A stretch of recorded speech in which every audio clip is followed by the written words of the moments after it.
तब एक जटा खोली तो 3 गंगा के स्वरूप हुए, अलकनंदा, भागीरथी, मंदाकिनी। अलकनंदा स्वर्ग गंगा, पाताल गंगा मंदाकिनी जो अनुसुईया जी के आश्रम में प्रकाशित हुई चित्रकूट में, और भागीरथी तो पावन तीर्थ। ये 2 समस्याएं हैं। भूतल पर कोई चाहिए जो मुझे रोक ले, नहीं तो मैं रसातल को चली जाऊंगी ब्रह्मलोक से सीधे। और दूसरी बात, पृथ्वी पे जाऊंगी तो पापी लोग मेरा स्पर्श करके निष्पाप हो जाएंगे, पर मैं पाप युक्त हो जाऊंगी, तो मैं पाप कहां धोऊंगी। तुम चिंता ना करो, मैं रुद्रदेव की तपस्या करूंगा, भगवान शंकर से कहूंगा, ब्रह्मलोक से जब तुम गिरोगी तो तुम्हें बीच में ही रोक लेंगे। तो गंगा जी ने सोचा कि महादेव जी किस में रोक लेंगे मुझे, देखती हैं। गंगा जी ने प्रसन्न होकर के दर्शन दिया और कहा, मैं तुम्हें वर देने के लिए आई हूं, क्या तुम वरदान चाहते हो। बस बार बार यही रटना है कि जैसा भी हूं प्रभु आपका हूं। अंदर से बार बार यही पुकार करनी है कि नाथ मैं तो गले पड़ गया हूं आपके, अब आपको स्वीकार करना ही है।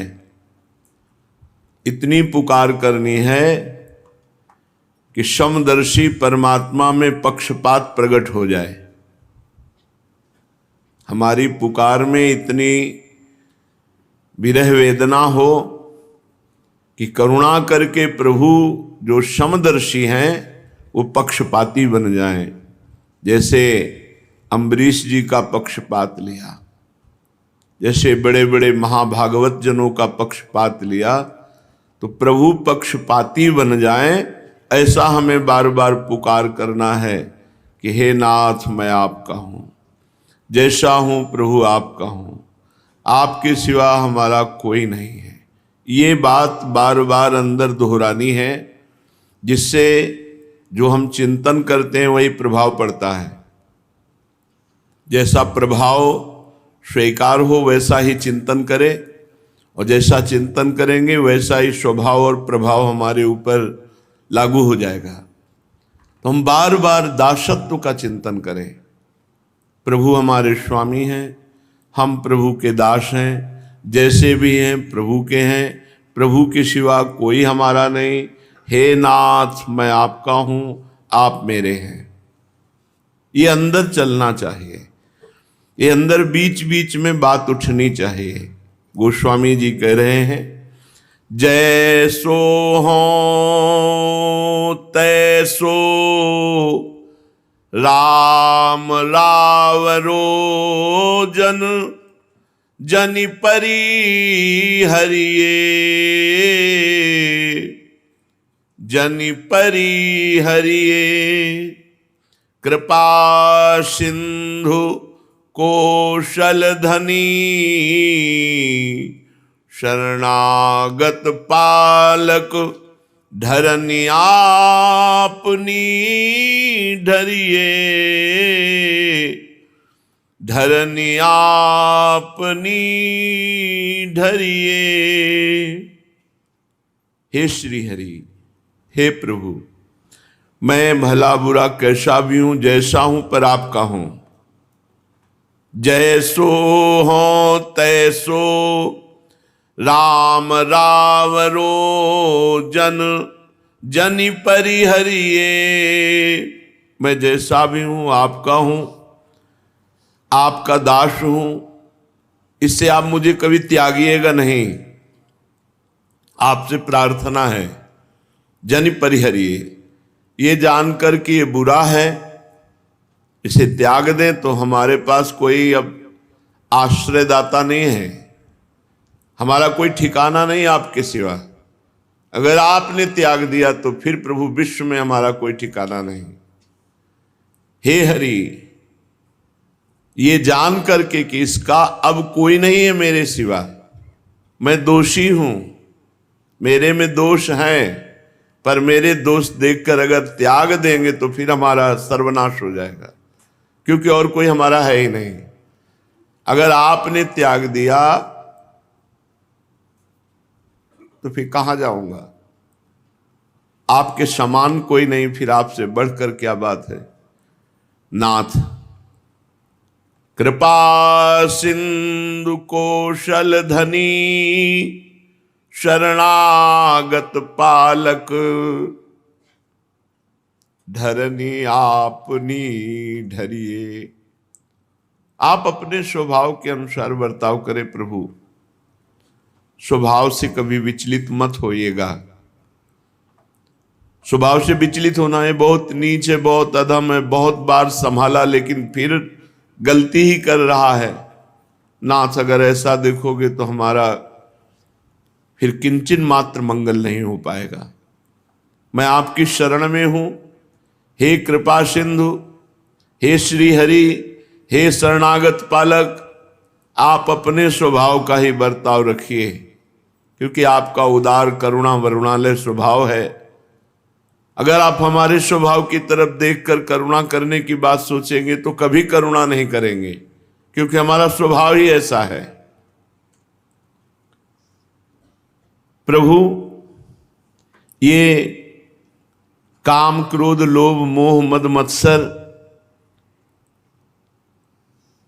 ये कभी हमको सुधरने नहीं देंगे, पक्का।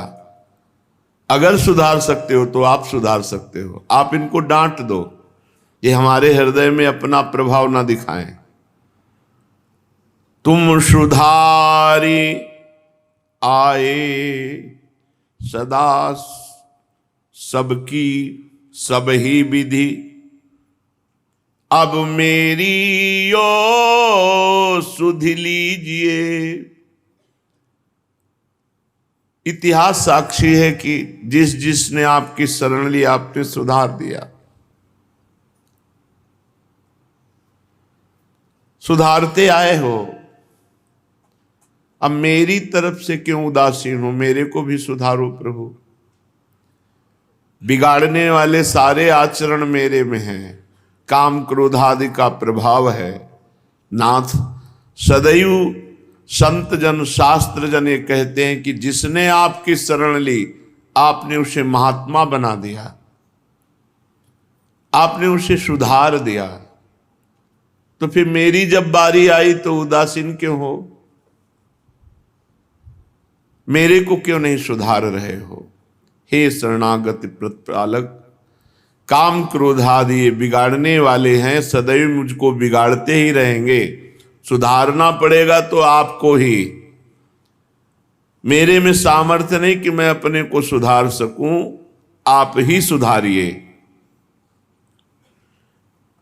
दूसरों के द्वारा बिगाड़ा हुआ आपके द्वारा बनाया जाता है।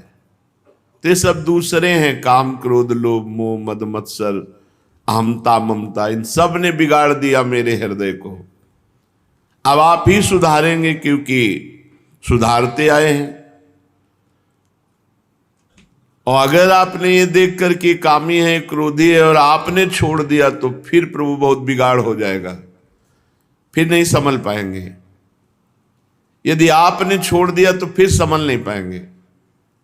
आप स्वीकार किए हैं कि मेरा दास है, तो हिम्मत है कि आप कभी न कभी करुणा करेंगे और मैं सुधर जाऊंगा। तुम सुधारी आए सदा, सबकी सब ही विधि, अब मेरी यो सुधारिए। जग हंसी है मेरे संग्रहे, कत ही डर डरिए। कपि केवट कीन्हे सखा, यही सील सरल चित, ते स्वभाव अनुसारी। हे हरि, आपका तो बाना है पतितों को पावन करना, नीच अधमों को महान बना देना। तो क्या आपको इस बात का डर है कि अगर इसे स्वीकार कर लिया तो मेरी हंसी होगी? क्योंकि बहुत नीच है, छली है, कपटी है। तो प्रभु इतिहास साक्षी, ऐसे जनों का ही आपने मंगल किया है। नीच जनों का, छली कपटी जनों को करो सद्य ते साधु समाना। आपने उन्हें महात्मा बना दिया है, तो मुझे अपनाने में आपको डर लग रहा है क्या? डरना तो नहीं चाहिए आपको, क्योंकि आपका यही बाना रहा है, पतितों को पावन करना, अधमों को गले से लगा लेना, नीच प्रवृत्ति वालों को महान महात्मा बना देना। आपका तो यही सदा बाना रहा है। अगर आपको याद ना हो तो आपको याद दिलाऊं। देखो आपका शील, आपका स्वभाव, आप कितने महान हैं। आपने केवट को सखा बनाया, बंदरों को मित्र बनाया। क्या वो शील स्वभाव मेरे को स्वीकार नहीं कर सकता? मेरे साथ वैसा बर्ताव क्यों नहीं कर रहे हो? हे प्रभु, यद्यपि अपराधी तौ अपनायो, तुलसी ना बिसारिए, टूटी हो बाह गरे परे, फूटी हो बिलोचन पीर, होत हितकारिये। हे हरि, अगर आपने तुलसी को भुला दिया फिर किसी काम का नहीं रह जाएगा। टूटा हुआ हाथ भी गले में ही बांधा जाता है, और फूटी हुई आंख भी सफाई करके सुरक्षा करके रखी जाती है। अर्थात यदि अपना अंग हो, चाहे जैसा टूटा फूटा हो, प्यारा ही लगता है। ऐसे ही हे हरि, मैं आपका हो गया हूं, जैसा भी हूं आपका हूं। आप अपने अनुकूल चेष्टा कराने में समर्थ हैं, आप करवा लीजिए। टूटी बांह और फूटी आंख के समान वैसे किसी काम का नहीं हूं, पर गले आपके ही पड़ूंगा। जैसे टूटा हुआ हाथ बांधा जाता है तो गले में ही, इसलिए आप मुझे छोड़ नहीं सकते। आपका ऐसा शील स्वभाव है, आप मुझे छोड़ नहीं सकते। शुद्ध शरणागति, एकमात्र भगवद आश्रित, रात दिन भजन का प्रयास और भजन का अहंकार नहीं। ये महापुरुषों के वचनों को देखो, किंचन मात्र सद्गुण, विवेक, भजन, त्याग, इसका अभिमान नहीं, अत्यंत दैन्यता भरी हुई और भगवान के गले पड़े हुए हैं। बस एकमात्र भगवान के आश्रित। भजन का स्वरूप यही है, पूरा जीवन भगवत स्वरूप है। किंचन मात्र कहीं दोष नहीं। सो प्रभु से रो रहे कि मैं बहुत दोषी युक्त हूं, यदि मुझे छोड़ दोगे तो फिर मेरा ठिकाना कहाँ, मेरा तो नाश ही हो जाएगा। हे नाथ, जैसे टूटी फूटी हाथ या आंख अपने ही अंग में रखा जाता है, ऐसे ही नाथ मैं आपके गले पड़ चुका हूं। जैसा भी हूं आपका हूं, आपके सिवा कोई हमारा नहीं। आप अपने शील स्वभाव से हमारा उद्धार कर दीजिए। कितना दैन्यता है। आप अपने शील स्वभाव से, हम दावा पेश नहीं करते कि हम बड़े भजनानंदी और त्यागी हैं। ये दैन्यता बड़ी दुर्लभ बात है। अहम का गलित होकर दैन्य हो जाना, ये भगवान की विशुद्ध कृपा से होता है। जिसके हृदय में दैन्यता है, निश्चित निश्चित भगवान प्रकाशित होने वाले हैं। जहां दैन्य होता है वहीं भगवान, ये दीन पियारे वेद पुकारे, द्रवहु सुश्री भगवाना। जहां दीनता आई तो भगवान स्वयं अपनी तरफ से प्यार करने लगते हैं, पर ये दीनता भी उन्हीं के द्वारा दी जाती है। नहीं तो छोटी छोटी क्रियाओं के कर्ता भाव, अहंकार भाव में जीव विचरण करता रहता है। भगवत आश्रित, भगवत तन्मयता, भगवत शरणागति, ये बहुत जोर की बातें हैं। अगर हम रात दिन नाम जप कर रहे हैं तो भगवत तन्मयता अपने आप छा जाएगी। अगर भरोसा प्रभु का है तो रात दिन नाम जप में रुचि अपने आप हो जाएगी। जब हमें देह का भाव होता है, देह का भरोसा होता है, तो विषय चिंतन अपने आप होता है रात दिन। कभी थकान नहीं लगती भोगों का चिंतन करने पर, लेकिन भगवत चिंतन करने पर थकान लग रही। क्यों? क्योंकि प्रभु पराये लगते हैं। अभी शरीर और शरीर संबंधी भोग अपने लगते हैं, प्रभु पराये लगते हैं। जिस दिन प्रभु अपने लगने लगे फिर भजन स्वाभाविक होता है, फिर स्वादिष्ट भजन होता है, भजन में स्वाद आ जाता है। अभी रूखा ऐसे स्वाद नहीं आ रहा भजन में, तभी मन भाग रहा है विषयों में। पर प्रभु से प्रार्थना कीजिए, प्रभु की शरणागति पुष्ट कीजिए और खूब नाम जप कीजिए, तो इसी जन्म में भगवद अनुराग प्रकट हो जाए। प्रभु की याद करके एकांत में बैठ के रोना मानो विश्व को पावन करना है। इससे बड़ा कोई तप नहीं, इससे बड़ा कोई साधन नहीं। एकांत में बैठकर प्रभु की याद में अश्रु प्रवाह कर रहा है। मम भक्ति युक्तो भुवनम पुनात, मेरी भक्ति से युक्त होकर लोक के लोक को पावन कर देता है। श्रीपाद प्रबोधानंद जी महाराज करुणा करके कह रहे हैं कि विमुक्तानाम अप्युन्मथिति हृदयान अंकुश दया, निधि सर्वाश्चर्य प्रचुर सुषमा वैभव खनि, समन्तात श्री राधा ललित पद विन्यास मधुरा, दुरापार्था शाम में सफलयतु वृंदावन महिम। ये वृंदावन की ऐसी लीला है जो विमुक्त जनों के हृदय को भी मथ कर आसक्त कर लेती है। जो मोक्ष पदवी को प्राप्त महात्मा है, वो शब्द स्पर्श रूप रस गंध विजेता है, उनको प्रियालाल का शब्द, प्रियालाल का रूप, प्रियालाल का रस अधीन कर लेता है और मथित करके बलात् हृदय में अपना प्रभाव ऐसा कि जो जीवन मुक्त महापुरुष हैं वो भी प्रभु आसक्त हो जाते हैं। ऐसी लीलाएं विमुक्ता नाम अप्युन्मथित हृदयान अंकुश दया, विमुक्त जनों के हृदय को भी मंथन करके और आसक्त कर ले। ऐसी लीला, ऐसा रूप, ऐसे शब्द प्रियालाल के। निधि सर्वाश्चर्यम प्रचुर सुषमा वैभव खनि, निरपेक्ष दया के सागर हैं।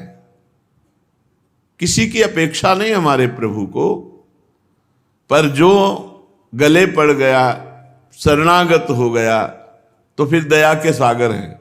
नहीं तो पहले समूहम सर्वभूतेषु, सब भूतों में सम भाव से विराजमान है, न कोई अपना न कोई पराया।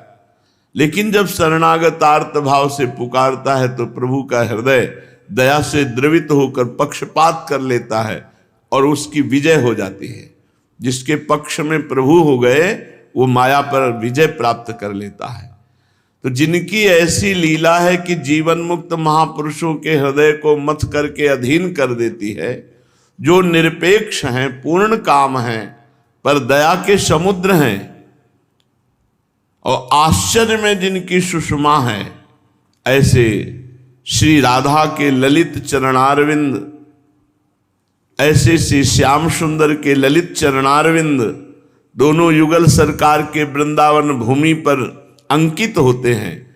तो मेरी यही प्रार्थना है कि जिनकी लीला जीवन मुक्तों को भी आसक्त कर लेती है, जो निरपेक्ष पूर्ण काम है, जो दया के समुद्र हैं, जो शोभा सुषमा के समुद्र हैं, ऐसे श्री युगल चरणारविंद जहां अंकित हैं, ऐसी वृंदावन भूमि में मेरी आसक्ति हो जाए। प्रिया प्रीतम में नहीं, प्रिया प्रीतम के चरणारविंद जहां अंकित हैं, ऐसी भूमि वृंदावन में मेरी आसक्ति हो जाए कि मैं वृंदावन के सिवा जी न सकूं। वृंदावन हमारा प्राण हो जाए, सर्वस्व हो जाए, जीवन हो जाए। एकांत में बैठ करके हा वृंदावन, हा प्राण वृंदावन, सर्वस्व वृंदावन, ऐसा गायन करते हुए रुदन करें। ऐसी आसक्ति हो जाए वृंदावन से कि वृंदावन के बिना हम जी न सके। श्री वृंदा विपिन मया शरीर में तत् विक्रीतम त्वयि खलु सेन्द्रियम सचित्तम। आहा, मैंने बेच दिया अपने शरीर को वृंदावन धाम की कृपा में। अब मेरा अधिकार नहीं इस शरीर पर। ऐसा भाव अखंड वृंदावनवासी बड़ा मुश्किल है, बड़ा मुश्किल है। श्री वृंदा विपिन मया शरीर में तद विक्रीतम, बेच दिया वृंदावन को अपना शरीर। बिका हुआ जीवन है, बिके हुए जीवन पर अपनी कोई इच्छा, कोई अधिकार नहीं होता।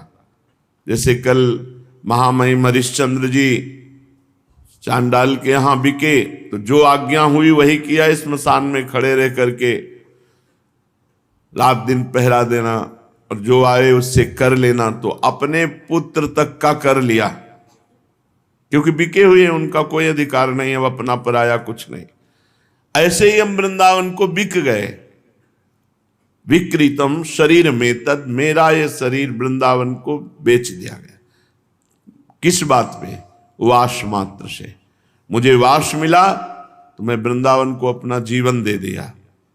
त्वयि खलु सेंद्रियम सचित्तम, अब हमारी इंद्रियां, हमारा चित्त बचा ही नहीं, क्योंकि हमने तीनों शरीर दे दिए।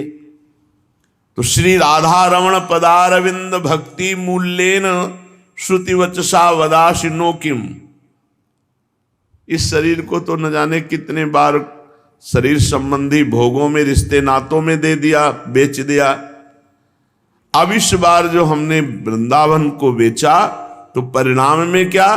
श्री किशोरी किशोरजू के चरणारविंद की प्रेम लक्षणा भक्ति जागृत हो जाएगी।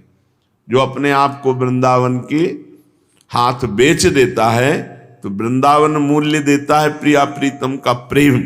क्या आप ऐसा चाहेंगे? श्रीपाद प्रबोधानंद जी पूछ रहे कि सौदा है, प्रिया प्रीतम का प्रेम मिलेगा, अपने को बेच दो वृंदावन के हाथ। अब आपका अधिकार नहीं शरीर पर सुख दुख मान अपमान लाभ हानि, क्योंकि बिके हुए हो वृंदावन को। कितना आनंद के वचन है, एकदम निर्भय निश्चिंतता प्रदान करने वाले, भगवत समर्पित जीवन, बिका हुआ जीवन, स्वामी का संपूर्ण अधिकार। फिर क्या चिंता अब अपने को? बस अहम नहीं समर्पित हो पा रहा, इसीलिए सारी समस्याएं हैं। विश्वास करो, ये जीव आखिरी हद तक संसार ही का भरोसा रखता है, प्रभु का भरोसा नहीं रखता, प्रभु का भरोसा नहीं। बहुत विचित्र, कैसे समझावे। केवल अंदर से भरोसा कर लो, लीला करने लगेंगे आपके साथ, खेलने लगेंगे, अनंत सामर्थ्यशाली ऐसा संयोग बना देंगे कि आपके हाथों हाथ सेवा होती रहेगी।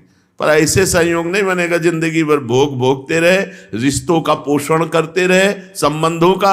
अब सोचो तुम्हारे बुढ़ा बापा कोई चरण सेवा करे, नहीं करेगा, भोग भोगो, तड़पो। अब अगर भगवान से संबंध रखा है फिर प्रश्न ही नहीं होता, प्रश्न ही नहीं होता।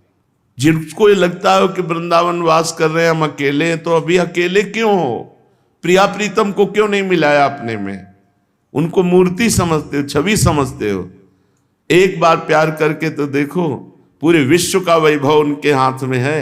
एक से एक दिव्य आत्माएं उनकी आपकी सेवा में लग जाएंगी।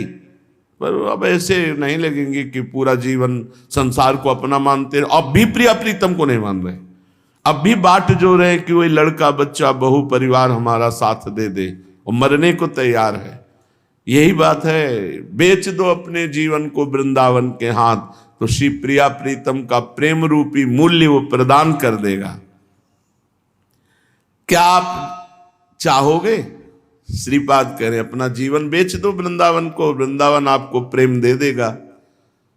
बहुत दुर्दशा जीव की है, बहुत दुर्दशा है। किसी को खाने में इतना अच्छा लगता है कि बार बार भोजन, किसी को शयन में इतना अच्छा लगता है कि भोजन भी ना मिले बस सोते रहे। अरे ये जीवन में कोई खाना पीना सोना जागना, बस इतना ही जीवन?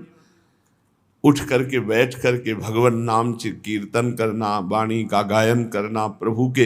अभी ठीक है, बच्चा हो, जवानी है या समर्थ हो, कल अवस्था आएगी ऐसी जिसमें केवल प्रिया प्रीतम आपका साथ देंगे। सब ये पधार जाएंगे जिनका तुम भरोसा लिए हो, माता पिता रिश्ते नाते सब नष्ट हो जाएंगे।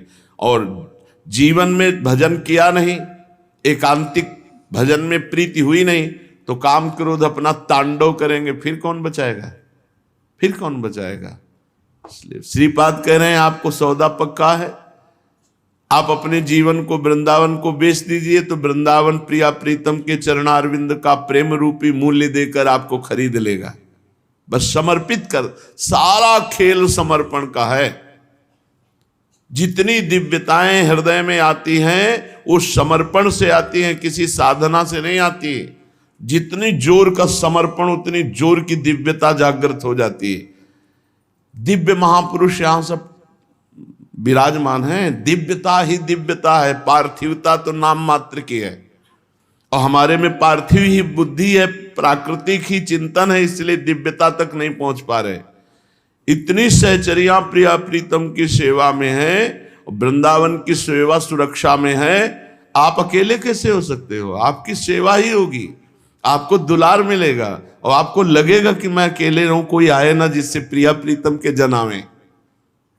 पर प्रिया प्रीतम से तो अपनापन नहीं किया, फिर तो संसार की चाह रहेगी और संसार स्वार्थी है। अब उठ के बैठ नहीं पा रहे तो अब तुम्हारे पास नहीं आएगा। देख लो, संसार स्वार्थी है। जब तुम्हारा काम शरीर करेगा तो सब मित्रता रहेगी, जब तुम्हें जरूरत होगी तब कोई नहीं आएगा पास। फिर अकेले चिंतन करो संसार का और जलो। और यदि प्रिया प्रीतम का चिंतन किया तो अवसर ही नहीं मिलता। कौन है वृंदावन में प्रिया प्रीतम के सिवा हमारा? तो सब हमारे हैं। ये थोड़ी सोचना पड़ता है कि हम अकेले हैं, नहीं, हमारे प्रभु हमारे साथ हैं, प्रिया जो हमारे साथ है। ये तो कभी आया नहीं हृदय में, तो फिर जिन जिन को अपना माना वो होने वाले नहीं। इसलिए जीवन को बेच दो वृंदावन के हाथ। देखो कैसी व्यवस्था करता है वृंदावन, बाहरी और भीतरी दोनों व्यवस्था पक्की। बाहर से भी सुख सुविधा और अंदर से प्रिया प्रीतम का अनुराग, किसी बात की चिंता नहीं रखेगा। कल्पतरु वृंदावन है जो प्रिया प्रीतम की आशा पूर्ण करता है, वो हम जीव की आशा क्यों नहीं पूर्ण कर देगा। इतना बड़ा सौभाग्य मिला है श्री धाम वृंदावन। एक एक मिनट अमोघ व्यतीत हो रहे हैं। कोई भजन ना हो तो भजन के जो 4 अंग हैं उनमें एक अंग तो है ना हमारे पास। जैसे निरंतर नाम जप करना भजन, रूप का ध्यान करना, लीला चिंतन, लीला गायन, लीला श्रवण करना, ऐसे ही धामवास करना भजन है। तो अगर 3 नहीं हो रहे तो धामवास तो हो रहा है। धामवास समर्थ है, धाम में ही नाम है, रूप है, लीला है, सब कुछ है। धाम को अपना जीवन दे देते हैं। उसके बदले में श्री प्रिया प्रीतम का प्रेम रस श्री वृंदावन धाम हमारे हृदय में प्रकाशित कर देगा। चलते हैं श्रीमद् भागवत महापुराण। प्रसंग चल रहा है महाराज हरिश्चंद्र का पावन चरित्र। कल आपने सुना, हरिश्चंद्र जी के पुत्र थे रोहित, रोहित के पुत्र हुए हरित, हरित से चंप नाम के पुत्र हुए जिन्होंने चंपापुरी बसाई।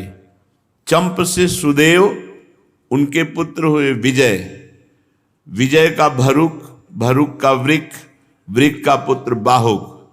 शत्रुओं ने बाहुक से राज्य छीन लिया तो अपनी पत्नी के साथ वन में चले गए। और वन में जाने पर बुढ़ापे के कारण जब बाहुक की मृत्यु हो गई तब उनकी पत्नी भी उनके साथ सती होने को उद्यत हुई। परंतु महर्षि औरव को यह मालूम हुआ कि इसके तो गर्भ है, इसलिए उन्होंने रोक दिया कि तुम्हें सती नहीं होना, क्योंकि तुम्हारे गर्भ है तो संतान को नष्ट करना ये तुम्हारे अधिकार की बात नहीं। जब उनकी सौतों को ये मालूम हुआ तो उन्होंने भोजन के साथ उसे विष दे दिया। विष को गर कहते हैं, गर। परंतु इतना प्रभावशाली ऋषियों का कृपा पात्र वो गर्भ कि गर के साथ प्रकट हुआ। गर कहते हैं विष को। तो महर्षि औरव ने सगर नाम रखा, महाराजा धीराज सगर। बड़े यशस्वी चक्रवर्ती सम्राट हुए हैं। उन्हीं के पुत्रों ने पृथ्वी को खोदकर समुद्र बना दिया। सगर ने अपने गुरुदेव औरव की आज्ञा मानकर ताल, जंग, यवन, शक, है और बर्बर जाति के लोगों का वध नहीं किया बल्कि उन्हें विरूप बना दिया। उनमें से कुछ के सिर मुड़वा दिए, कुछ के मूछ दाढ़ी रखवा दी, कुछ को खुले बालों वाला बना दिया, कुछ को आधा मुड़वा दिया। कुछ लोगों को सगर ने केवल वस्त्र ओढ़ने की आज्ञा दी, पहनने की नहीं। कुछ को केवल लंगोटी पहनने की कहा, ओढ़ने नहीं। इसके बाद राजा सगर ने और ऋषि के उपदेशानुसार अश्वमेध यज्ञ के द्वारा संपूर्ण वेद और देवतामय आत्मस्वरूप सर्वशक्तिमान भगवान की आराधना की। अश्वमेध यज्ञ में घोड़ा छोड़ा जाता है।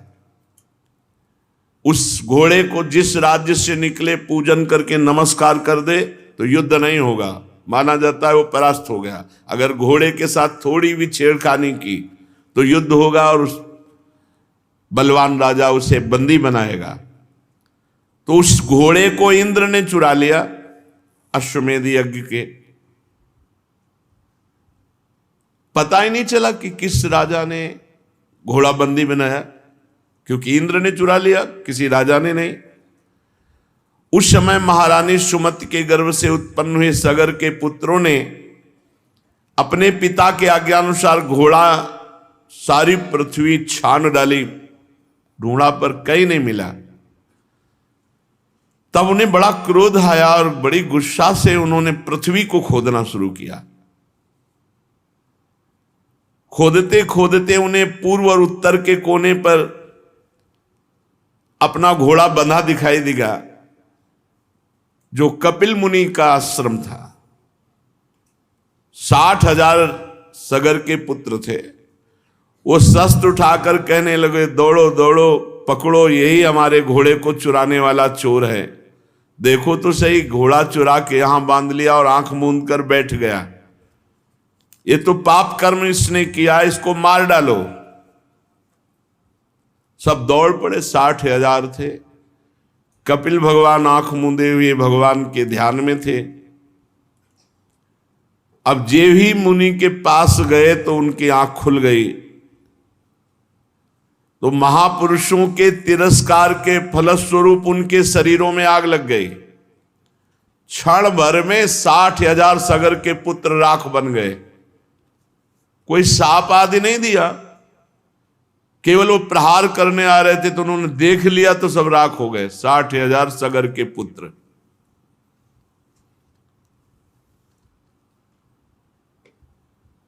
ये महापुरुषों के अपराध करने का फल है, क्योंकि कपिल भगवान तो गुणातीत स्थिति में है, वो क्रोध काहे को करेंगे। भला कहीं पृथ्वी की धूल का भी आकाश से संबंध होता है? ऐसे ही भला क्रोध का संबंध दिव्य महापुरुष से होता है? ये तो दिव्य महापुरुष है, भगवत प्राप्त भगवान के अवतार ही है। ये संसार सागर एक मृत्युमय पथ है, इसके पार जाना अत्यंत कठिन है। परंतु भगवान कपिल देव जी ने सांख्य शास्त्र की ऐसी दृढ़ नाव बना दी, जिससे मुक्ति की इच्छा रखने वाला कोई भी व्यक्ति उस समुद्र के पार जा सकता है। परम ज्ञानी परमात्मा हैं कपिल भगवान, भला उनमें शत्रु और मित्र का भाव कैसे आ सकता है? अब जब सगर को पता चला कि 60,000 पुत्र हमारे भस्म हो गए, तो उनकी दूसरी पत्नी थी केशनी, उनके गर्भ से असमंजस नामक पुत्र हुआ। असमंजस के पुत्र का नाम था अंशुमान। अंशुमान अपने दादा सगर की आज्ञाओं का पालन और उन्हीं की सेवा में लगे रहते थे। असमंजस पहले जन्म के योगी थे, विषय संग के कारण योग से विचलित हो गए थे, परंतु योग का प्रभाव इस जन्म में भी था, इसलिए वे कोई भी अच्छा काम नहीं करते, सब काम बिगाड़ देते कि कोई उनसे प्यार न करे, जिससे सब लोग यही समझने लगे थे कि असमंजस पागल हैं। वे कभी कभी अत्यंत निंदनीय कर्म कर बैठते और अपने को दिखाते बुद्धिहीन पागल। यहां तक कि जब बच्चे खेलते होते तो उठा के सरयू में डाल देते। बड़ा उद्विग्न कर दिया सबको। महाराज सगर जी ने देखा कि ये असमंजस हमारे बिल्कुल विपरीत आचरण, तो त्याग दिया। जब असमंजस ने देखा कि हमारा त्याग हो गया तो जितने बालक सरयू में फेंके थे सबको जीवित करके अपनी अपनी अवस्था के अनुसार नगर में छोड़ दिया और आप वन के लिए चले गए। अयोध्या के नागरिकों ने देखा कि सबके बालक लौट आए, तब राजा सगर को बड़ा पश्चाताप हुआ कि हमने अपने सिद्ध योगी पुत्र का पागल समझ करके अपमान किया। अब अंशुमान को आज्ञा करी तो उन्होंने अपने जो चाचा से 60,000 लाख बने हुए थे, भस्म के पास देखा घोड़ा बंधा हुआ, तो हाथ जोड़ करके अंशुमान कपिल भगवान के चरणों में गए और एकाग्रता से स्तुति की। अंशुमान ने कहा, हे कपिल भगवान, आप अजन्मा ब्रह्मा जी से भी परे हैं, इसलिए आपको प्रत्यक्ष रूप में देखा नहीं जा सकता, समाधि के द्वारा आपका अनुभव होता है, किंतु ये रजोगुणी जन आपको समझ नहीं पाए, इसलिए अपराध कर दिया और अपने अपराध से ही वो भस्म हो गए। संसार के शरीरधारी 3 गुणों में ही विचरण करते रहते, सतोगुण, रजोगुण, तमोगुण। जागृत, स्वप्न और सुषुप्ति 3 अवस्थाएं। इसी कारण ये माया मोहित जन, हे भगवान आप सर्वत्र हैं पर आपका दर्शन नहीं कर पाते। 3 गुणों और उनका प्रभाव, जागृत, स्वप्न, सुषुप्ति। आप सबके हृदय में विराजमान है पर आपको कोई नहीं जान सकता। सनंदन आदि मुनि आत्मस्वरूप के अनुभव से माया के गुणों के द्वारा होने वाले भेद को मिटा दिया तो आपका अंदर ही साक्षात्कार प्राप्त कर लिया। पर मैं तो मूढ़ पुरुष हूं, कैसे आपका चिंतन करूं। माया और उसके गुण और गुणों के कारण होने वाले कर्मों के संस्कार, ये सब स्थूल सूक्ष्म कारण आप में नहीं है। ना तो आपका नाम है ना तो रूप, आप में ना कार्य है ना तो कारण, आप सनातन आत्मा हैं। ज्ञान का उपदेश करने के लिए कपिल रूप धारण किया, हम आपको नमस्कार करते हैं। भगवान कपिल देव जी ने कहा, बेटा इस घोड़े से हमारा कोई संबंध नहीं, पता नहीं कौन तुम्हारे पिता के यज्ञ पशु को चुरा के लाया और यहां आश्रम में बांध दिया, और तुम्हारे चाचाओं ने मूर्खता की, वो समझे कि हमने घोड़ा चुराया तो हम पर प्रहार करने को चले तो भस्म हो गए। अंशुमान ने बड़ी नम्रता से कहा, प्रभु मेरे पुरखों का उद्धार कैसे होए जो भस्म हो गए? तो उन्होंने कहा, गंगा जल से होगा। यदि गंगा जी कृपा करें और भूतल पे आए और तुम्हारे पुरखों की राख उनमें, तो उनका परम कल्याण हो जाएगा। अंशुमान जी ने जो अश्वमेध यज्ञ का घोड़ा था उसको लिया और पहले ब्राह्मणों से अश्वमेध यज्ञ पूर्ण कराई, फिर महर्षि और के बतलाए हुए मार्ग से महाराज सगर परम पद को प्राप्त हुए। अंशुमान जी ने बड़ी घोर तपस्या की गंगा जी लाने के लिए, परंतु सफलता नहीं मिली। गंगा जी लाने के पहले ही मृत्यु आ गई और उनका शरीर छूट गया। अंशुमान के पुत्र दिलीप हुए। महाराजा दिलीप जी ने भी भारी तपस्या की गंगा जी को भूतल पर लाने के लिए, परंतु गंगा जी लाने में असफल रहे और उनकी भी मृत्यु हो गई। दिलीप के पुत्र हुए भगीरथ जी। उन्होंने भारी तपस्या बचपन से ही की गंगा जी को प्रसन्न करके भूतल पर लाने के लिए। देखो 3 पीढ़ी लग गई, तब गंगा जी प्रसन्न हुई। गंगा जी ने प्रसन्न होकर के दर्शन दिया और कहा मैं तुम्हें वर देने के लिए आई हूं, क्या तुम वरदान चाहते हो? भगीरथ जी ने बड़ी नम्रता से साष्टांग प्रणाम किया गंगा मैया को और प्रार्थना की कि आप मृत्यु लोक में पधारिए और हमारे पुरखों का कल्याण कीजिए। गंगा जी ने कहा कि जिस समय मैं स्वर्ग से पृथ्वी पर गिरूंगी तो कोपि धारिता वेगम पतंत्या में महीतले अन्यथा भूतलम भित्वा नृपयास्य रसातलम। कोई चाहिए जो भूमंडल पर पृथ्वी लोक में बीच में मुझे रोक ले, अगर नहीं रोका तो मैं अपने वेग से रसातल को चली जाऊंगी, तुम्हारा प्रयास निष्फल। भूतल पर मुझे कोई रोकने वाला चाहिए। इसके अतिरिक्त दूसरी बात, किम चाहम नु भुवम यास्य नरा मैया मृजंत्यघम मृजामि तदघम कुत्र राजस्तत्र विचिंत्यताम। भगीरथ, ये दो समस्याएं हैं। भूतल पर कोई चाहिए जो मुझे रोक ले, नहीं तो मैं रसातल को चली जाऊंगी ब्रह्मलोक से सीधे। और दूसरी बात, पृथ्वी पे जाऊंगी तो पापी लोग मेरा स्पर्श करके निष्पाप हो जाएंगे, पर मैं पाप युक्त हो जाऊंगी, तो मैं पाप कहां धोऊंगी? इस विषय पर तुम विचार करो। भगीरथ जी ने कहा, पहले समस्या का तो समाधान मैं अभी किए देता हूं। साधवो न्यासिनः शांता ब्रह्मिष्ठा लोक पावना हरंत्यघम तेंग संगात ते स्वास्ते हृभिद्धरी। माता, तुम चिंता मत करो, जब पृथ्वी पर आप जाओगे तो पापी ही आपका स्पर्श नहीं करेंगे। जो लोग परलोक के सुख संपत्ति का त्याग कर चुके हैं, जो संसार से संन्यास लेकर निरंतर भजन में लगे हैं, ऐसे शांत ब्रह्मनिष्ठ महात्मा जब आपका स्पर्श करेंगे तो आप निष्पाप हो जाओगे। गंगा को भी पाप रहित करने की सामर्थ्य भगवत भक्त में है, भगवत प्रेमी महात्मा में है। साधवो न्यासिना, जिन्होंने समस्त भोगों का त्याग कर दिया, ऐसे सन्यासी।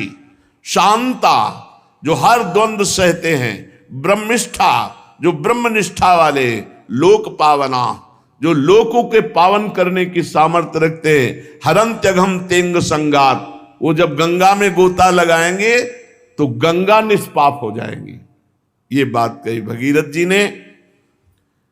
वो अपने अंग स्पर्श से, हे गंगा, तुम्हारे पापों को नष्ट कर देंगे, क्योंकि उनके हृदय में अगरूप अघासुर को मारने वाले भगवान श्री कृष्ण का निरंतर चिंतन होने के कारण भगवान वहां प्रकाशित हो जाते हैं।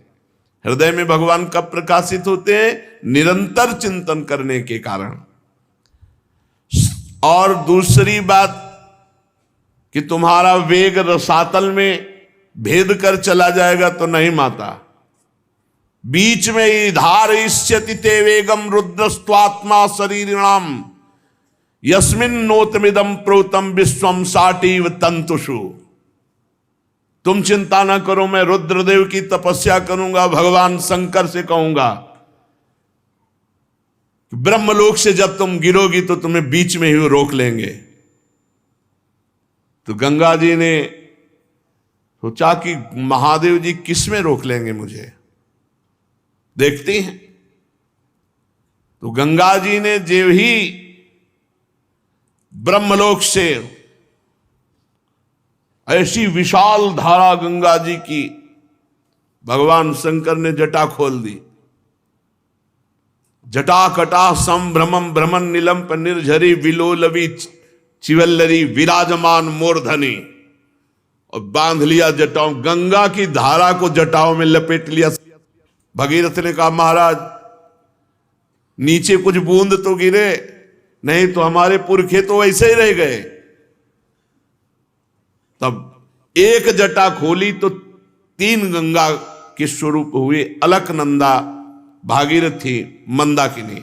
अलकनंदा स्वर्ग गंगा, पाताल गंगा मंदाकिनी, जो अनुसुईया जी के आश्रम में प्रकाशित हुई चित्रकूट में, और भागीरथी तो पावन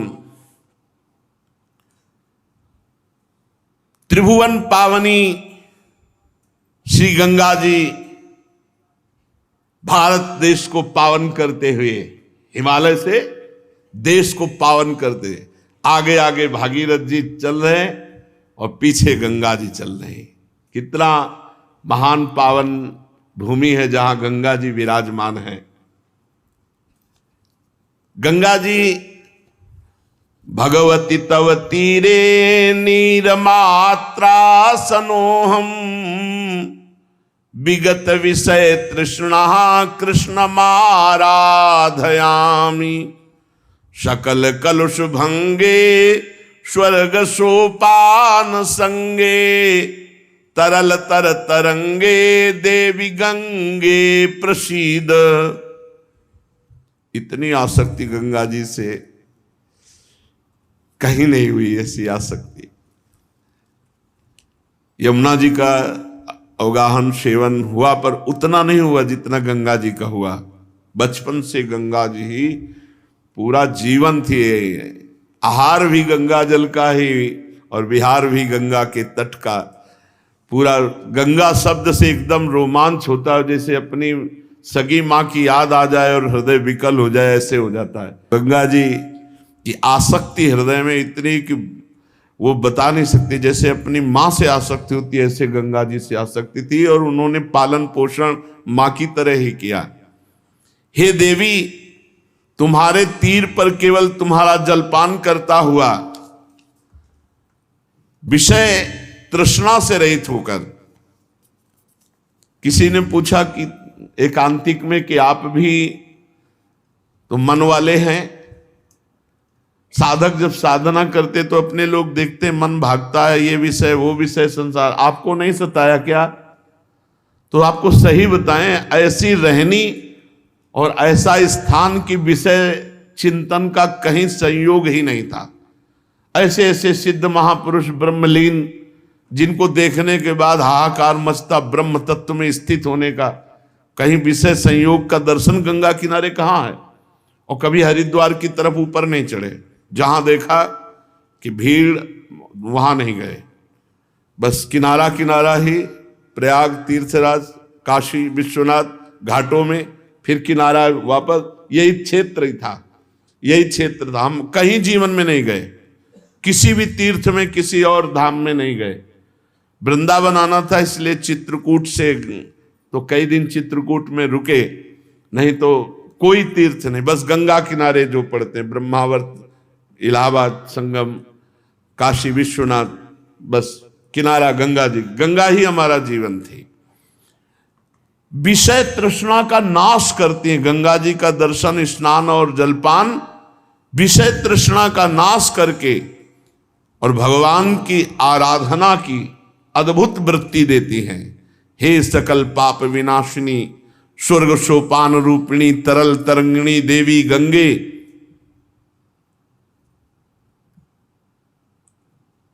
मुझ पर प्रसन्न हो। भगवती भवलीला मौलिमाले तवाम्भः कणमणु परिमाणम प्राणिनो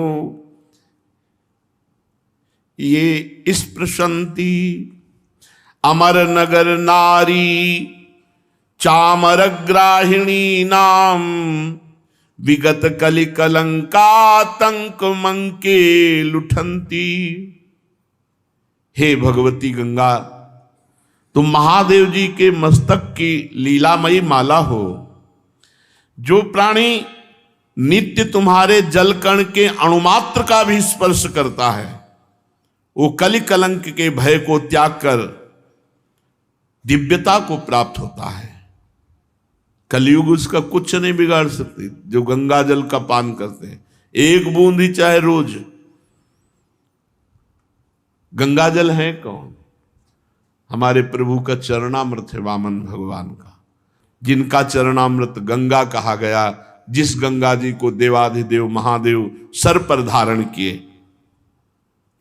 ब्रह्मांडम खंडयंती हर शिरसि जटावल्ली मुल्लासयंती स्वरलोकादा पतंती कनकगिरि गुहा गंड शैलात् स्खलंती छोणी पृष्ठे लुठंती दुरित चय चमुर निर्भरम भर्सयंती पाथोदिम पूरयंती सुरनगर सरित पावनी नः पुनातु।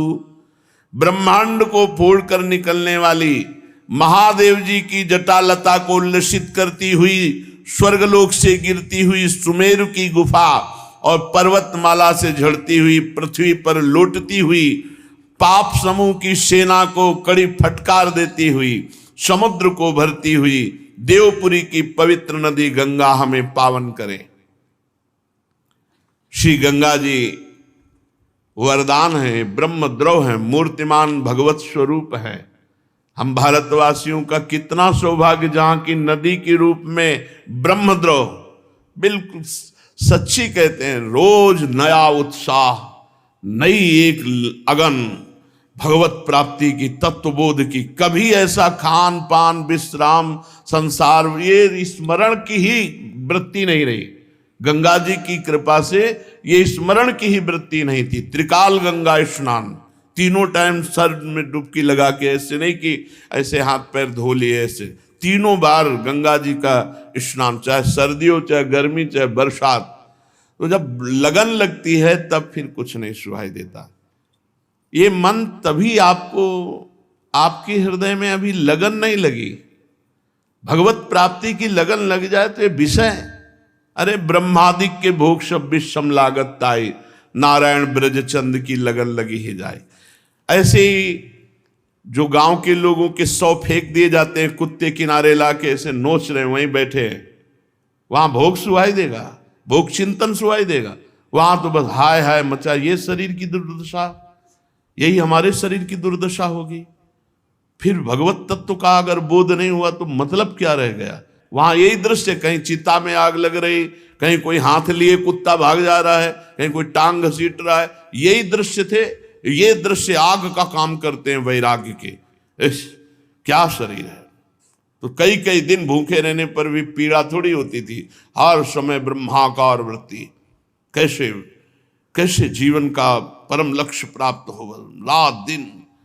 तो ये जो प्राकृतिक कष्ट हैं ये सुख का अनुभव कराते हैं। जैसे योद्धा को जब घाव होता है तो सुख होता है, कायर पुरुष भयभीत होता है, ऐसे जिसका लक्ष्य होता है भगवत प्राप्ति। और गंगा जी वैराग्य में ऐसा पेट्रोल का काम करती है। अगर थोड़ा भी वैराग्य है तो बढ़ा के वैराग्य को बिल्कुल अवधूत बना दे। गंगा जी की अपार महिमा, और यमुना जी की महिमा है कि वैराग्य से अनुराग में डुबा दे, प्रेम में डुबा दे। श्री भगीरथ जी त्रिभुवन पावनी गंगा जी को वहां लेकर के गए जहां उनके पितरों के शरीर राख बने हुए पड़े थे। आगे आगे वो वायु के वेग के समान रथ पर सवार होकर चल रहे, पीछे गंगा जी कलरव करती हुई दौड़ रही है, कल कल करती हुई गंगा जी दौड़ रही।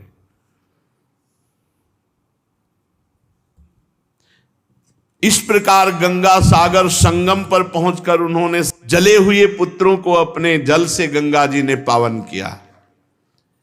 यद्यपि सगर के पुत्र ब्राह्मण के तिरस्कार से भस्म हुए थे, अपराध हुआ था, लेकिन ये गंगा जी की महिमा है कि ऐसे महत अपराधी को भी परम पद प्रदान किया अपने जल के स्पर्श मात्र से। केवल गंगा जल का जे ही उनके शरीर की राख से स्पर्श हुआ कि सब के सब परम पद के अधिकारी बन गए। जय हो भारत भूमि की जहां ऐसी पावन गंगा जी। अरे गंगा जी का दर्शन, गंगा जी का आचमन, गंगा जी का स्नान तो निष्पाप करता ही। अगर गंगा गंगा यो ब्रुयात योजना नाम सतैरपि, गंगा गंगा गंगा ऐसा उच्चारण करे तो 400 कोस दूर से निष्पाप कर देती गंगा जी। जिनके उद्धार का कोई उपाय नहीं, वो भागवत अपराधी सगर के पुत्र परम पद को प्राप्त हुए, ऐसी माता गंगा जी की महिमा है। केवल गंगा स्पर्श मात्र से। और जो रोज गंगा जी नहाते हैं, गंगा जी का दर्शन करते हैं, गंगा जल पान करते हैं, भला उनके उद्धार में क्या। बड़ी परम पवित्रता की मूर्ति गंगा जी, वो अनुभव अलग अलग महिमा है। पवित्रता की मूर्ति गंगा जी, ज्ञान का उन्मेष गंगा जी के जल से होता है। वैराग्य तो चरम सीमा तक बढ़ जाता है, मृत्यु भी बिल्कुल खिलवाड़ लगती है। गंगा जल से जब शरीर का स्पर्श होता है तो सब पाप थर्रा उठते हैं, नष्ट हो जाते हैं। जो लोग श्रद्धा के साथ नियम लेकर गंगा जी का स्नान करते हैं, उनके संबंध में तो कहना ही क्या है। मैं गंगा जी की महिमा के संबंध में जो कुछ कहा है उसमें कोई आश्चर्य की बात नहीं, क्योंकि गंगा जी सर्वाश्चर्य में भगवान के चरण का धोवन है। जिन चरणों का श्रद्धा से चिंतन कर लेने मात्र से बड़े बड़े मुनि निर्मल हो जाते हैं और तीनों गुणों के बंधन को काटकर भगवत स्वरूप बन जाते हैं। ये गंगा जी उन्हीं भगवान का चरणामृत है, चरण धोवन है। ये संसार के बंधन को काट दे, इसमें कौन सी बड़ी बात है। भगीरथ जी के पुत्र हुए श्रुत, श्रुत का नाभ का सिंध द्वीप और सिंध द्वीप का अयुतायु, अयुतायु के पुत्र का नाम था ऋतुपर्ण। ये महाराज नल के मित्र थे। नल को पाशा फेंकने की विद्या ऋतुपर्ण ने ही बताई थी और बदले में अश्व विद्या सीखी थी। ये द्वित क्रीड़ा खेलने के कारण महाराज नल बड़ी समस्या में, बड़े संकट में पड़ गए। पीछे महाभारत में नल और दमयंती का पावन चरित्र सुनाया गया था। तो महाराज ये ऋतुपर्ण बहुत द्वित क्रीड़ा में प्रवीण थे। ऋतुपर्ण नल को पासा फेंकने की विद्या और नल ने अश्व विद्या, बहुत विचित्र इन विद्याओं की कलाएं थी। इतनी रफ्तार से रथ हाँक रहे थे कि ऋतुपर्ण का दुपट्टा गिर गया। तो उन्होंने कहा महाराज, सारथी दुपट्टा गिर गया। बोले महाराज न जाने कितने योजन आप आगे आ चुके हो। बोले अभी तो गिरा। बोले महाराज अब तो और कितने आगे आ गए।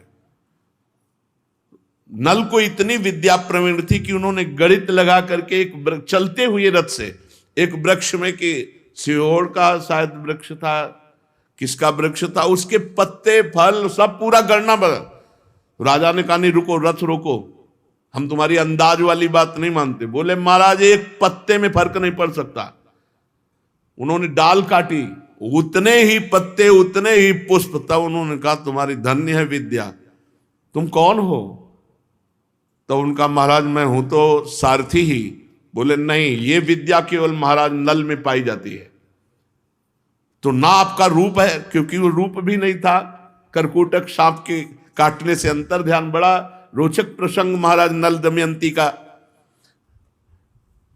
आज भी आनी है कि अगर ऋतुपर्ण राजा और नल करकोटक सांप इनका स्मरण करे तो कलयुग का प्रभाव उसके ऊपर नहीं आएगा। ये कलयुग का ही प्रभाव था। महाराज नल की बुद्धि मारी गई और उन्होंने अपने सर्वस्व को दांव में लगा दिया और महारानी से भारी संकट में पड़े। नल से ज्यादा तो संकट महारानी को हुआ जब छोड़ करके महाराज नल चले। कितना कितना संघर्ष महापुरुषों को। तो ऋतुपर्ण अश्व विद्या सीखी महाराज नल से। ऋतुपर्ण का पुत्र हुआ सर्वकाम, परीक्षित। सर्वकाम के पुत्र का नाम था सुदास, सुदास के सौदास, और सौदास की पत्नी का नाम था मदयंती। सौदास को ही कोई कोई मित्र शाह कहते हैं और कहीं कहीं उन्हें कलमश पाद भी कहते हैं। वशिष्ठ जी के शाप से ये राक्षस भाव को हो गए थे, फिर अपने कर्मों के कारण ये संतानहीन हुए।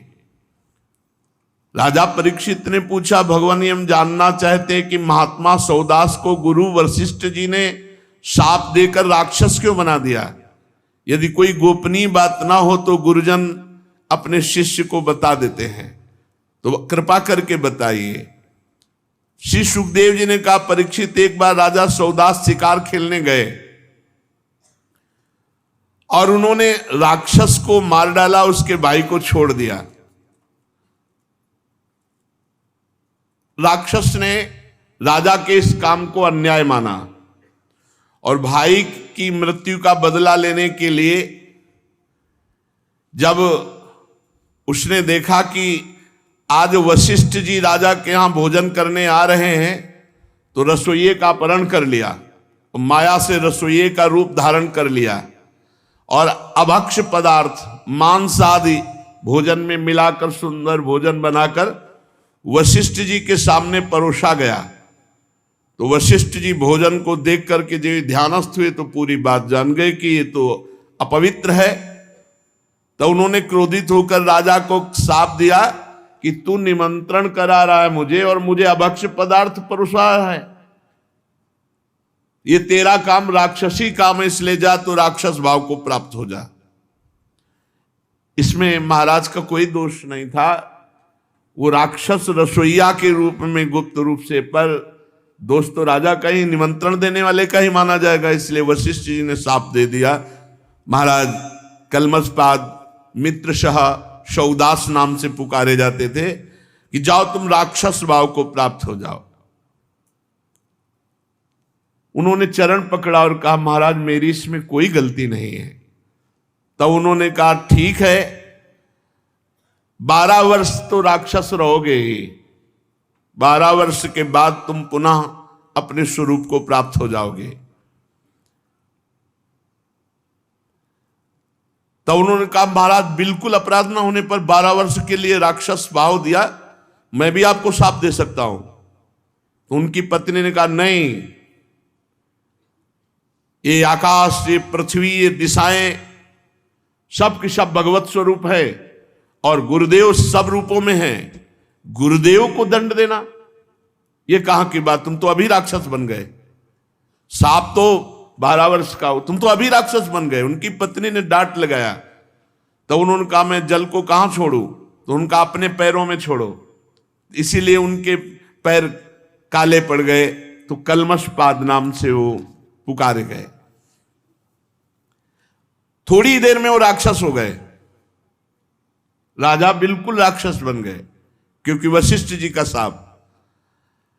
अब राक्षस बने हुए जंगल में भूख प्यास से भटक रहे थे। वहां देखा एक ब्राह्मण नवदंपति मैथुन कर रहे, सहवास कर रहे। भूख लगी हुई थी, पकड़ लिया ब्राह्मण को। ब्राह्मण पत्नी ने कहा, अभी हमारे संतान का योग था और आप राजा हो, आप राक्षस नहीं हो, आप महारथी हो, आपको अधर्म नहीं करना चाहिए, मेरा पति दे दो क्योंकि मुझे संतान की कामना है। लेकिन सांप के वशीभूत उन्हें कुछ सुहाई नहीं दे रहा। खा डाला ब्राह्मण को, जैसे कोई मूरी गाजर खाए ऐसे खा डाला। ब्राह्मण तपस्याशील सद्गुण संपन्न था। राजा सांप के वशीभूत होकर उसे खा डाला। श्रेष्ठ ब्रह्म ऋषि पति का ये वध देख करके उसको और क्रोध आ गया और उसने कहा, मेरे को भी खा, क्योंकि मेरा पति जब ले लिया तो मेरा जीवन किस काम का। बहुत रोने लगी।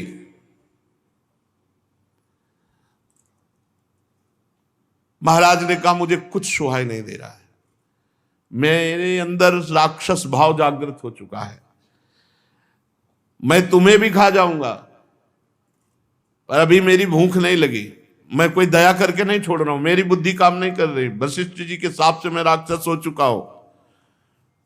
ब्राह्मणी ने क्रोध करके राजा को शाप दे दिया, अरे पापी, मैं जब काम से पीड़ित थी ऐसी अवस्था में मेरे पति को खा गया, इसलिए जब तू स्त्री सहवास करना चाहेगा तो तेरी मृत्यु हो जाएगी, ये मैं शाप देती हूं। वो ऐसे ही बेचारे सांप पे परेशान थे और सांप ऊपर। चलो कलयुग में सांप ही नहीं है, बहुत बचत है।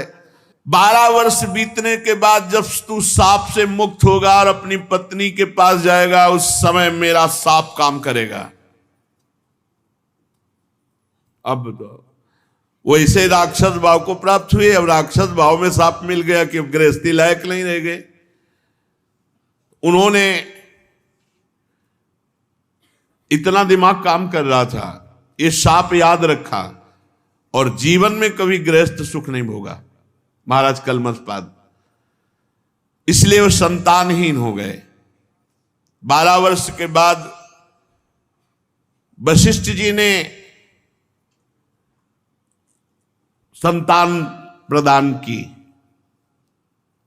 7 वर्ष तक गर्भ धारण किया, परंतु बच्चे नहीं हो रहा था।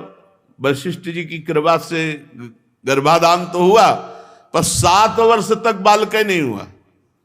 तो वशिष्ठ जी ने एक पत्थर उठाया और पेट पर आघात किया। पत्थर को शास्त्रीय भाषा में अस्म कहते हैं। अस्म से चोट करने के कारण वो बालक प्रकट हुआ तो अस्मक कहलाया। ये बहुत चक्रवर्ती सम्राट हुए अस्मक जी। जब परशुराम जी पृथ्वी को क्षत्रियहीन कर रहे थे, तब अस्मक जी को ही छुपा लिया गया था। इन्हीं को नारी कवच कहते हैं। इन्हीं से फिर आगे चलकर क्षत्रिय वंश का विस्तार हुआ।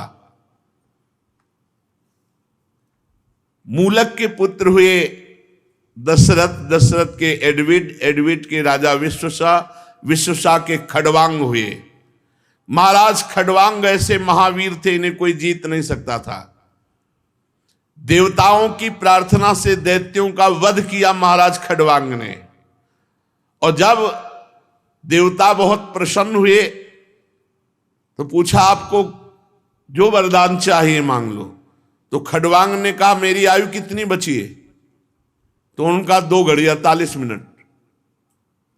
अरे मेरा जीवन केवल राजकाज में और युद्ध में इतने में जाता रहा। तत्काल अपने मन और इंद्रियों को अधीन किया और 48 मिनट में परम पद प्राप्त किया। खडवांग जी ने 2 घड़ी में, जीवन में जब पता चला कि आयु रह गई इतनी, 2 घड़ी 48 मिनट, तो मन और बुद्धि को खींचकर भगवान में लगा। महावीर तो थे ही वो, और भगवान में स्थित होकर अपने शरीर को त्यागा। 2 घड़ी में परम पद प्राप्त किया। धन्य है उनका जीवन जिन्होंने अपने को भगवान में समर्पित किया है। तीनों लोकों के स्वामी भगवान मुझ पर प्रसन्न है जो मुझे पता चल गया, खडवांग जी सोच रहे। और भोगों की लालसा का त्याग करके जीवनदाता श्री हरि में ऐसे भाव में मगन हुए कि 48 मिनट में परम पद प्राप्त किया। परीक्षित, खडवांग जैसा कोई महावीर चक्रवर्ती सम्राट और 48 मिनट में भगवत प्राप्ति, 48 मिनट में भगवत प्राप्ति। इसलिए उनको तो पता था कि 2 घड़ी बाद मर जाएंगे, अपने को 2 घड़ी का भी पता नहीं। इसलिए हर समय राधा राधा राधा। इन्हीं खडवांग के पुत्र दीर्घबाहु, और दीर्घबाहु के परम यशस्वी पुत्र हुए महाराज रघु, और रघु के अज, और अज के महाराज चक्रवर्ती सम्राट दशरथ जी हुए। और दशरथ जी की तपस्या, भजन, उससे प्रभावित होकर परब्रह्म परमात्मा 4 रूपों में प्रकट हुए। राम, लक्ष्मण, भरत, शत्रुघ्न। खडवांग के वंश में ही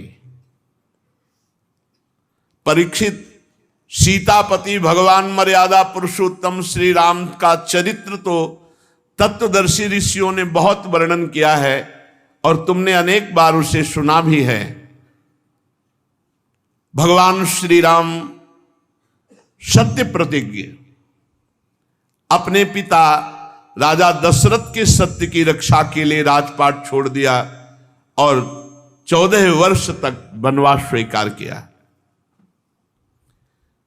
भगवान श्री राम के श्री चरण कमल इतने सुकुमार थे कि परम सुकुमारी जानकी जी के कर कमलों का स्पर्श नहीं सहन कर सकते थे। उन्हीं चरणों से वो 14 वर्ष नंगे पैर भ्रमण किए। जब चलते चलते थक जाते तब कभी लक्ष्मण जी दबा दबा कर थकावट मिटाते, तो कभी हनुमान जी महाराज। आगे चल करके वनवास में ही शूर्पणखा मिली और उसने भगवान से इधर उधर की बात की, तो लक्ष्मण जी ने नाक कान काट कर उसे विरूप कर दिया। इसी के कारण खरदूषण आदि से युद्ध हुआ। फिर रावण के पास गई और इसी घटना के कारण जानकी जी का वियोग सहना पड़ा श्री राम जी को। इस वियोग के कारण क्रोधवश भगवान श्री राम की भौहें तन गई, जिन्हें देखकर समुद्र भयभीत हो गया। भगवान ने समुद्र पर पुल बांधा, लंका में जाकर दुष्ट राक्षसों के जंगल को दावाग्नि के समान दग्ध कर दिया। वे कौशल नरेश भगवान श्री राम हमारी रक्षा करें। भगवान श्री राम ने विश्वामित्र के यज्ञ में लक्ष्मण के सामने ही मरीचि आदि राक्षसों का अहंकार नष्ट कर दिया। बिना फण का बाण मारा मरीच के तो 400 कोस दूर गिरा जाके, और इसलिए नहीं मारा कि आगे लीला होनी थी, इसी के द्वारा स्वांग रचना था ना। तो स्वर्ण का मृग बन के ही मरीच ही तो आया और भगवान को लुभायमान करने की चेष्टा की। भगवान तो लुभायमान नहीं हुए, लेकिन जानकी जी लुभायमान हो गई। बड़े बड़े राक्षसों को भगवान ने नष्ट किया। परीक्षित, जनकपुर में सीता जी का स्वयंवर हो रहा था। संसार के चुने हुए वीरों की सभा में देवादिदेव भगवान शंकर का वो भयंकर धनुष इतना भारी था, कई सौ वीर एक साथ उठाने की चेष्टा की, फिर भी नहीं उठा सके। भगवान मर्यादा पुरुषोत्तम श्री रामचंद्र जी ने उसी धनुष को बात की बात में उठाकर डोरी चढ़ा दी और खींचकर बीचों बीच से उसके टुकड़े कर दिए, जैसे हाथी का बच्चा खेलते खेलते ईख तोड़ दे। भगवान ने जिन्हें अपने वक्षाय स्थल पर स्थान देकर सम्मानित किया, वे ही परम लक्ष्मी जी ही सीता जी के नाम से जनकपुर में अवतीर्ण हुई थी। गुणशील अवस्था, शरीर की गठन और सौंदर्य में वो भगवान श्री राम के अनुरूप थी। भगवान ने धनुष तोड़कर उन्हें प्राप्त कर लिया। अयोध्या को लौटते समय मार्ग में उनकी परशुराम जी से भेंट हुई, जिन्होंने 21 बार पृथ्वी को राजवंश के बीज से भी रहित कर देने का संकल्प किया था। बड़ी वार्ता हुई। भगवान श्री राम ने परशुराम जी के अहंकार को नष्ट कर दिया।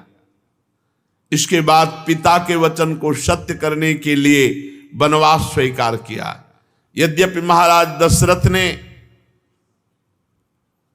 अपनी पत्नी कैकेयी के अधीन होकर ऐसा वचन बोले, पर भगवान श्री राम सत्य के बंधन में बंध करके पिता की आज्ञा का पालन किया। प्राणों के समान प्यारे राज्य, लक्ष्मी, प्रेमी, हितैषी, मित्र, महलों को भगवान श्री राम छोड़ करके अपनी पत्नी के साथ नंगे पैर वनवास की यात्रा की। वन में पहुंचकर भगवान ने राक्षसों का विनाश किया।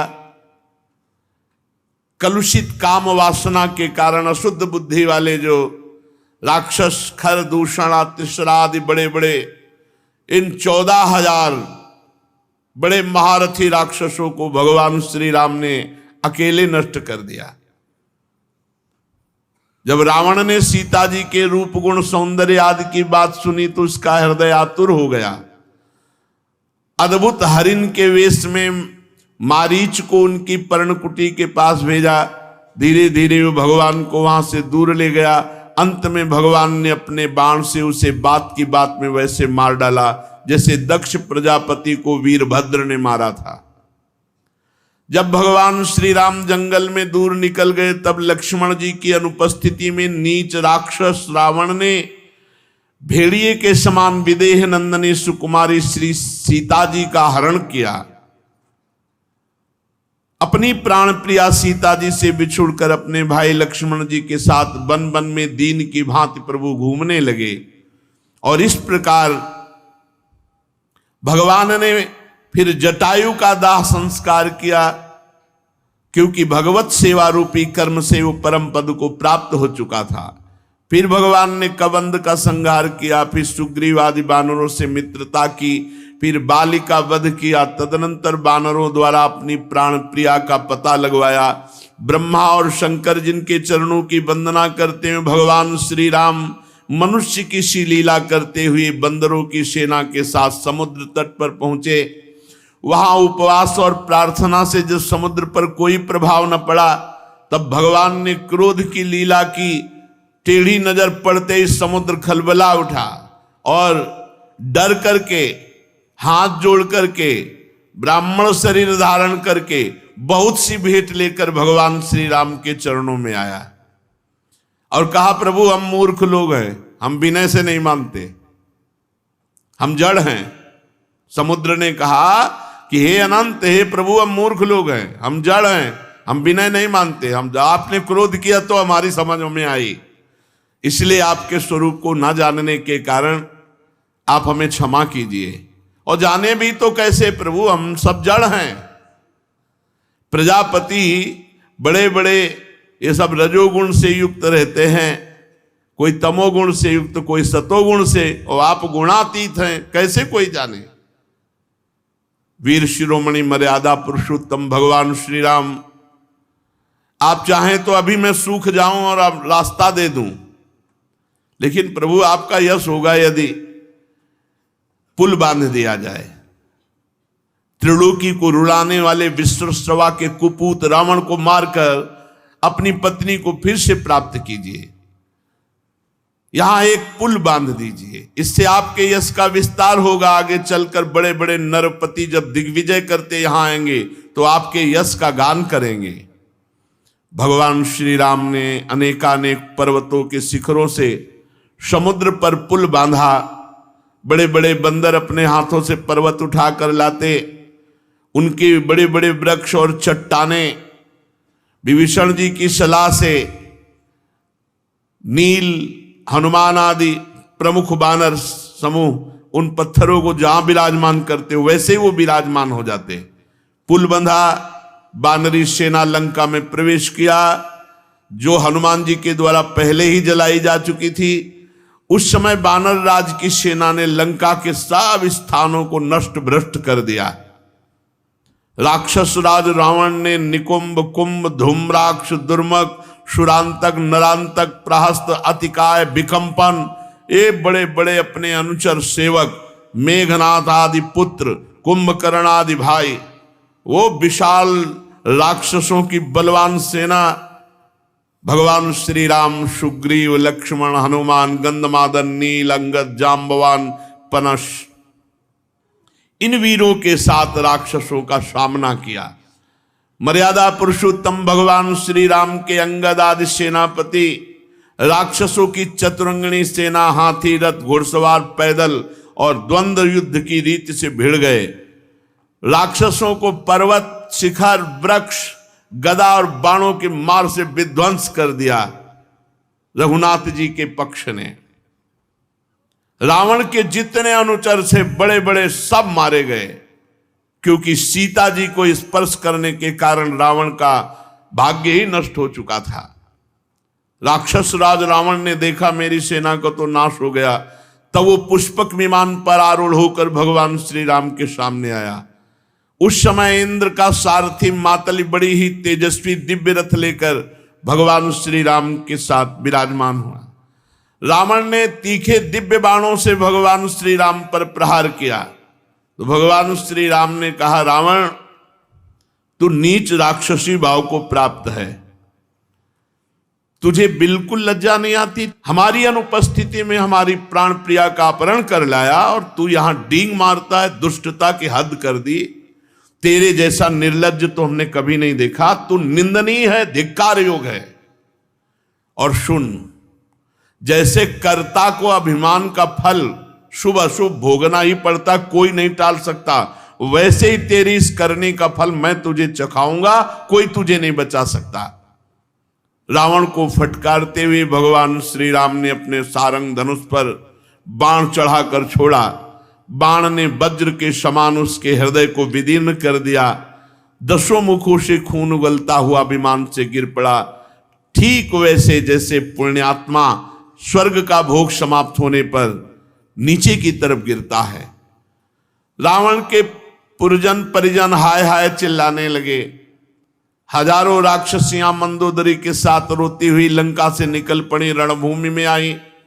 उन्होंने देखा कि स्वजन संबंधी सब लक्ष्मण जी के बाणों से छिन्न भिन्न होकर कटे पड़े हैं।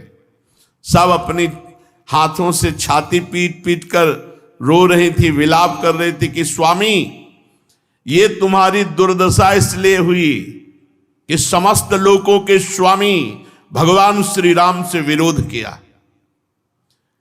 ये दिन आज आ गया कि लंका की दुर्दशा पर प्रश्न उठ रहा है कि अब लंका होगी किसके अधीन। जब आप चलते थे पृथ्वी डगमगाती थी, और आज उन्हीं खोपड़ियों को बानर चरण से प्रहार करते हैं। तुम समझ नहीं पाए कि सीता जी कितनी तेजस्विनी हैं, और आपकी ना समझ ने आपकी दुर्दशा कर दी।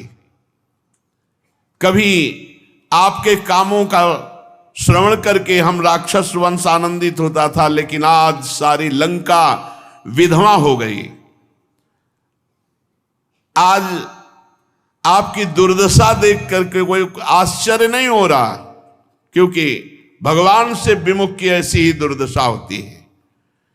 जो भगवान से विमुख होता है वो नरक का अधिकारी बनता है। आप ना समझी में सीता जी के प्रति जो भाव किया, वही आपके नाश का कारण बना। कौशलाधीश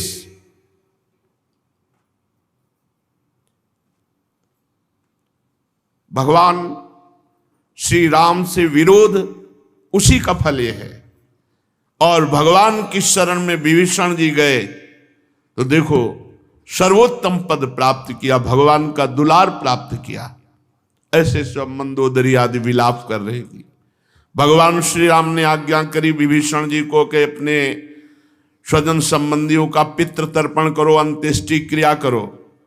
इसके बाद भगवान श्री राम ने अशोक वाटिका के आश्रम में अशोक वृक्ष के नीचे बैठी हुई जानकी जी को देखा,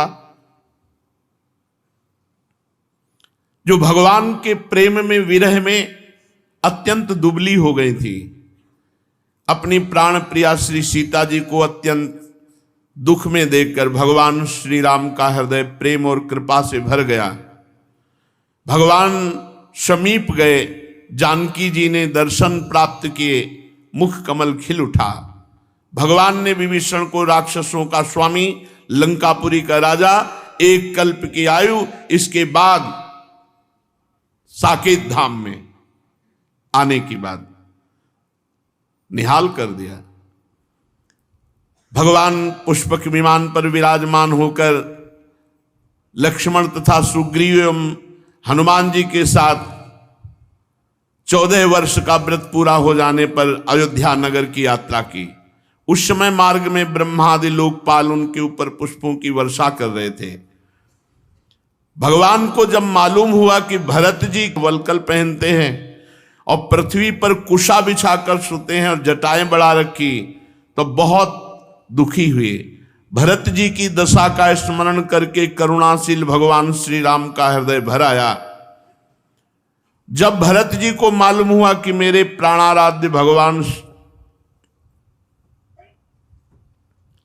श्री राम आ रहे हैं, तब वे पूर्वासी मंत्री पुरोहित के साथ भगवान की पादुका सर पर रखकर भगवान की अगवानी की। जिस समय भरत जी नंदीग्राम में रह करके भगवान की आज्ञा से समय व्यतीत कर रहे थे, उस समय बड़ी तपस्यामयी स्थिति भरत जी की थी। भगवान श्री राम के अवध पहुंचने पर सबके मन में उत्साह हुआ कि हम भगवान से पहले मिले, भगवान सबके साथ पहले ही मिले। अमित रूप प्रगटे तेहि काला, उसी समय अनंत रूप धारण कर लिए और सबसे पहले ही पहले मिल रहे हैं। सबको अनुभव हो रहा है कि भगवान श्री राम हमें मिले। सबके नेत्रों में आंसू छलक रहे हैं। भरत जी भगवान के चरणों पर गिर पड़े, प्रभु के सामने पादुकाएं रख दी, हाथ जोड़कर खड़े हो गए, नेत्रों से अश्रुधारा बह रही। भगवान ने अपने दोनों हाथों से भरत जी को उठाया और गले से लगाया और भगवान ने अपने नेत्र जल से भरत जी का अभिषेक किया, भरत जी को स्नान करा दिया। फिर सीता जी और लक्ष्मण जी के साथ भगवान श्री राम ने ब्राह्मण और पूजनीय गुरुजनों को नमस्कार किया। सारी प्रजा ने बड़े प्रेम से सर झुकाकर भगवान के चरणों में प्रणाम किया। उस समय उत्तर कौशल देश के रहने वाली समस्त प्रजा अपने स्वामी भगवान श्री राम को बहुत दिनों के बाद आया देखकर सब वस्त्र हिला हिलाकर फूलों की वर्षा करके आनंद से नाच रहे थे। भरत जी ने भगवान की पादुकाएं, विभीषण जी ने श्रेष्ठ चंवर, सुग्रीव जी ने पंखा, हनुमान जी श्वेत छत्र, परीक्षित शत्रुघ्न जी ने धनुष तरकस, सीता जी ने तीर्थों के जल से भरा कमंडल, अंगद ने सोने का खड्ग, जाम्बवान ने ढाल और भगवान विराजमान चारों तरफ बंदीजन स्तुति कर रहे हैं। भगवान श्री राम की अद्भुत शोभा हुई। इस प्रकार भगवान सबका अभिनंदन स्वीकार करके अयोध्यापुरी में प्रवेश किए। उस समय आनंदोत्सव संपूर्ण अयोध्या में मनाया जा रहा है। राजमहल में प्रवेश करके कौशल्या और अन्य माताओं से, गुरुजनों से सबसे यथायोग्य मिल करके सीता जी और लक्ष्मण जी के साथ भगवान यथायोग्य प्रजा के साथ व्यवहार करते हुए अवध में विराजमान हुए। उस समय जैसे मृतक शरीर में प्राणों का संचार हो जाए, वैसे संपूर्ण अयोध्या में आनंद का संचार भगवान की उपस्थिति में। इसके बाद माताओं ने भगवान श्री राम का हृदय से लगाकर आंसुओं से अभिषेक किया। वशिष्ठ जी ने दूसरे गुरुजनों के साथ विधि पूर्वक भगवान की जटा उतराई और जैसे बृहस्पति जी ने इंद्र का अभिषेक किया, वैसे ही चारों समुद्रों के जल से भगवान श्री राम का अभिषेक हुआ। भगवान श्री राम सिर से स्नान करके जो ही सुंदर वस्त्र, पुष्प मालाएं और राज रूप धारण किया, मोहित हो गई पूरी अयोध्या। जानकी जी सहित संपूर्ण अयोध्या मोहित हो गई जिस समय भगवान श्री राम वस्त्र अलंकार धारण किए, स्नान आदि करके, जटा उतरा करके। भरत जी बार बार चरणों में गिर करके भगवान श्री राम को राज सिंहासन स्वीकार करने के लिए प्रार्थना की। भगवान ने अपने पिता महाराज दशरथ जी के समान प्रजा का पालन किया। परीक्षित समस्त प्राणियों को सुख देने वाले परम धर्मज्ञ, महान यशस्वी भगवान श्री राम अवध के राजा हुए। त्रेता युग में ऐसा लग रहा था सतयुग पधारा है। उस समय वन, नदी, पर्वत, वर्ष, द्वीप, समुद्र सब के सब कामधेनु हो रहे थे। जिसको जो चाहिए वो सब प्रदान करते थे। इंद्रियातीत मर्यादा पुरुषोत्तम भगवान श्री राम के राज्य काल में किसी को शारीरिक या मानसिक चिंता नहीं होती, शारीरिक रोग नहीं होते, अकाल मृत्यु नहीं होती, बुढ़ापा नहीं आता, किसी को दुख, शोक, भय, थकावट नाम मात्र की भी नहीं थी, किसी को मरने का भय नहीं रह गया था, सब मृत्यु विजयी थे। भगवान श्री राम ने आजीवन एक पत्नी व्रत धारण किया। भगवान श्री राम के पावन चरित्र जो श्रवण करेगा वो इसी जन्म में परम पद को प्राप्त होगा। सती शिरोमणि सीता जी ने अपने पति के हृदय के भाव का सदैव पोषण किया, प्रेम और सेवाशील से अपने पति को वश में कर लिया, अर्थात भगवान श्री राम को अधीन कर लिया। भगवान श्री राम जी का पावन चरित्र, भगवान श्री राम ने वशिष्ठ जी को आचार्य बनाकर बहुत से आत्मस्वरूप यज्ञों का यजन किया। भगवान श्री राम ब्रह्म ऋषियों को अपना इष्ट देव मानते थे। उनका हृदय द्रवित रहता था, क्या दे दे, ये भगवान का स्वभाव है, द्रवित रहता, क्या दे दे।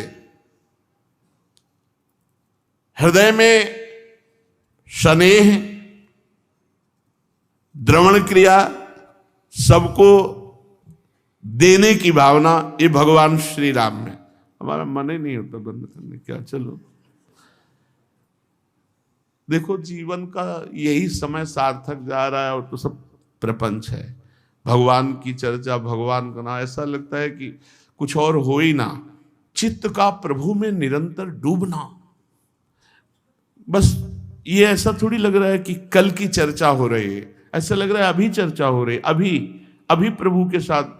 और ये थोड़ी कि राम जी और श्याम जी में कोई अंतर, वही श्याम जी में वही, हमें तो अंतर नहीं दिखाई देता।